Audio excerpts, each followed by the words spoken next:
교묘한 사람 조심해라. 이런 경험 있으셨을 겁니다. 말은 항상 부드럽습니다. 배려도 깊어 보입니다. 그런데 이상하게도 그 사람과의 관계가 오래될수록 마음 한편이 무겁습니다. 전화가 오면 살짝 긴장되고 만나고 나면 왠지 모르게 지쳐 있습니다. 뭐라 꼬집어 말하긴 어렵습니다. 상대가 뭘 잘못했다고 하기엔 애매합니다. 오히려 고맙다는 말을 자주 듣습니다. 그런데도 계속 뭔가를 설명하고 이해시키려 애쓰고 혼자 조율하는 건 늘 나입니다. 이게 뭘까 싶은 순간들이 쌓입니다. 왜 나만 먼저 연락하고, 왜 나만 일정을 맞추고, 왜 나만 상대의 기분을 살피는 걸까? 말로는 서로 챙긴다고 하는데 실제로 움직이는 사람은 항상 한쪽입니다. 그래서 오늘은 이런 관계 속에서 조용히 작동하는 어떤 구조에 대해 이야기해 보려 합니다. 말은 착하지만 관계는 왜 자꾸 불리하게 흘러가는지, 그 흐름 속에 숨어 있는 의도와 진심처럼 보이지만 실은 다른 무언가에 대해서요. 이건 성격 문제가 아니라 관계가 그렇게 굴러가도록 만들어진 구조의 문제입니다. 그래도 나쁜 사람은 아니잖아. 이런 관계를 떠올리면 우리는 대부분 이렇게 생각합니다. 그래도 나쁜 사람은 아니잖아. 맞습니다. 나쁜 사람이 아닙니다. 소리 지르거나 무시하거나 명령하는 사람이 아닙니다. 오히려 표현은 늘 부드럽고 태도는 정중합니다. 그러니까 문제라고 말하기가 더 어렵습니다. 특히 우리 세대는 관계를 쉽게 끊지 않습니다. 가족이면 가족이니까, 오래 알았으면 그 정 때문에, 동네 사람이면 체면 때문에 어쨌든 유지해야 한다고 생각합니다. 그래서 불편함을 느껴도 내가 예민한 건가 하고 스스로를 의심하게 됩니다. 그런데 여기서 한 가지 전환이 필요합니다. 이건 성격의 문제가 아닙니다. 착하고 나쁘고의 문제도 아닙니다. 이건 관계가 굴러가는 방식의 문제입니다. 누가 나쁘냐가 아니라 이 관계 속에서 누가 계속 에너지를 쏟고 누가 그걸 받기만 하는지 그 구조를 봐야 합니다. 왜 우리는 이런 관계를 오래 붙들게 될까요? 첫째, 상대가 공격적이지 않으니까 문제로 느껴지지 않습니다. 둘째, 처음엔 괜찮았으니까 지금도 괜찮아질 거라고 믿습니다. 셋째, 관계를 끊는다는 건 내가 나쁜 사람이 되는 것 같아서 참아 못합니다. 그래서 우리는 계속 참고 이해하려 하고 스스로를 다독입니다. 하지만 그 시간이 길어질수록 이상하게도 관계는 더 굳어지고 내 자리는 더 좁아집니다. 숨은 의도란 무엇인가? 그럼 이 숨은 의도란 게 뭘까요? 이건 처음부터 드러나지 않습니다. 요구도 아니고 강요도 아닙니다. 오히려 정반대입니다. 표면적으로는 전혀 문제없는 말과 태도를 유지합니다. 그런데 시간이 지나면서 자연스럽게 내가 해주는 게 당연한 흐름이 만들어집니다. 예를 들어볼까요? 형제 중에 한 명이 부모님 일을 늘 당신에게만 연락합니다. 병원 가실 때도, 집 수리할 때도, 명절 준비할 때도. 전화를 받으면 이렇게 말합니다. 형 언니, 나도 바쁘긴 한데 근데 형이 좀 더 여유 있잖아. 그리고 형이 하면 부모님도 더 좋아하시고 내가 하면 어차피 서툴러서 형이 다시 해야 되니까. 이 말 자체에는 공격이 없습니다.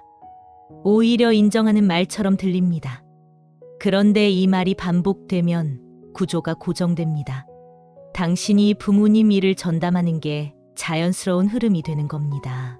중요한 건 상대는 한 번도 내가 해라고 명령하지 않았다는 점입니다. 그저 상황을 설명하고 이해를 구하고 고마움을 표현했을 뿐입니다. 그런데 그 과정에서 당신이 계속 움직이는 구조는 변하지 않습니다. 말로는 고맙다고 합니다. 하지만 다음에도 그 다음에도 연락은 또 당신에게만 옵니다. 이게 숨은 의도입니다. 드러내지 않고 흐름으로 만드는 겁니다. 어떻게 작동하는가? 이런 관계가 어떻게 유지되는지 좀 더 구체적으로 들여다보겠습니다. 첫 번째 단계는 진심처럼 들리는 말입니다. 상대는 항상 정중하고 이해심 깊은 말투를 씁니다. 나도 알아. 내가 힘들다는 거. 그래서 미안해. 너한테만 부탁하는 것 같아서 정말 미안한데 다음엔 내가 할게. 이번만 부탁해. 이 말들은 진심처럼 들립니다. 실제로 진심일 수도 있습니다. 하지만 여기서 중요한 건 말의 진심이 아니라 관계의 방향입니다. 이 말들이 반복될 때 실제로 상황이 바뀌나요? 다음번엔 정말 상대가 먼저 움직이나요? 대부분은 그렇지 않습니다. 말은 계속 미안해하는데 구조는 그대로입니다. 두 번째 단계는 역할이 고정되는 순간입니다. 시간이 지나면서 관계 속에서 역할이 굳어집니다. 당신은 먼저 연락하는 사람, 일정을 조율하는 사람, 배려하는 사람이 됩니다. 상대는 고마워하는 사람, 바쁜 사람, 그래도 챙기는 사람이 됩니다. 예를 들어 오랜 친구가 있습니다. 만날 때마다 당신이 먼저 연락하고 당신이 시간 맞춰주고 당신이 장소 정합니다. 친구는 고맙다고 말합니다. 그런데 친구가 먼저 연락한 적은 거의 없습니다. 어느 날 당신이 바빠서 연락을 안 하면 친구는 이렇게 말합니다. 요즘 바쁘구나. 괜찮아. 나도 이해해. 내가 여유 생기면 연락해. 이 말도 배려처럼 들립니다. 하지만 구조는 바뀌지 않습니다. 친구는 여전히 기다리는 쪽이고 당신은 여전히 움직이는 쪽입니다. 관계의 무게중심이 한쪽으로 기울어진 채로 유지됩니다. 세 번째 단계는 책임이 조용히 넘어오는 지점입니다. 그리고 이게 가장 교묘한 부분인데요. 어느 순간 당신이 불편함을 느끼고 말을 꺼내면 이런 반응이 돌아옵니다. 그런데 나는 한 번도 내가 해달라고 한 적 없는데? 내가 알아서 해준 거잖아. 나는 괜찮다고 했어. 내가 원해서 한 건데 왜 이제 와서 그래? 이 말을 들으면 순간 당황합니다. 맞는 말 같기도 하고 내가 혼자 오해한 것 같기도 합니다. 그래서 오히려 미안해집니다. 하지만 찬찬히 돌아보면 상대는 한 번도 거절하지 않았습니다.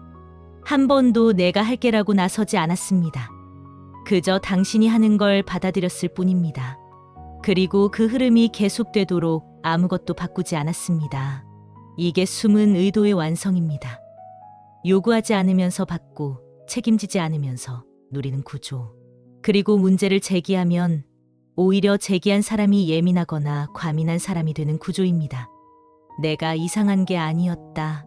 이런 관계의 가장 큰 특징은 이겁니다. 상대는 편안한데 나만 계속 설명하고 이해하고 참는다는 점입니다.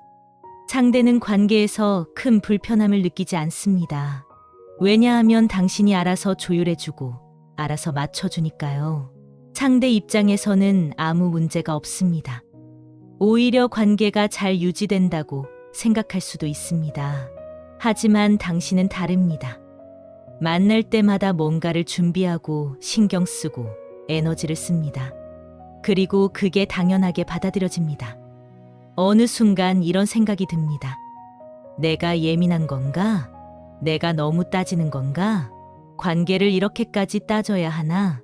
그런데 이건 예민함이 아닙니다. 이건 신호입니다.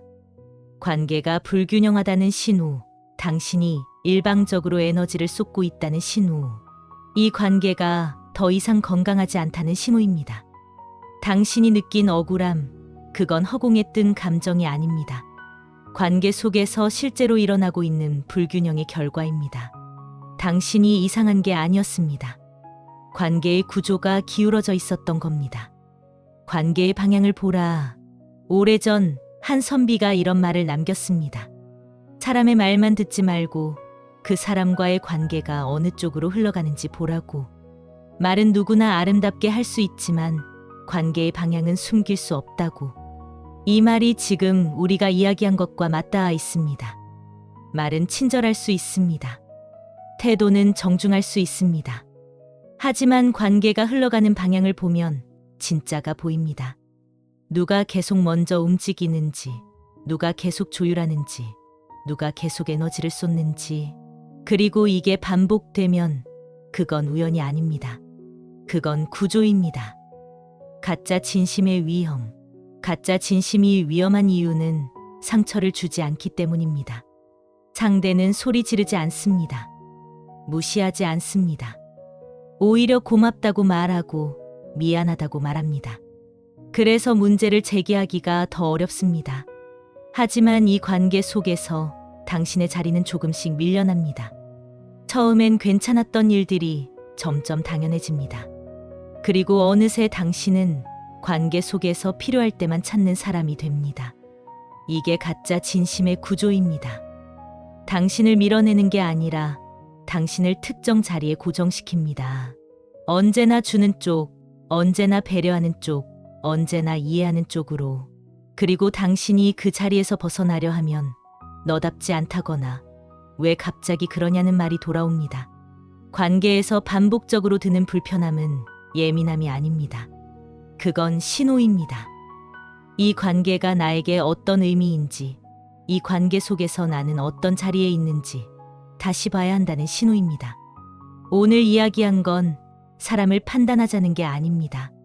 다만 관계 속에서 작동하는 구조를 보자는 겁니다. 말이 아니라 방향을, 태도가 아니라 흐름을, 표현이 아니라 결과를 보자는 겁니다.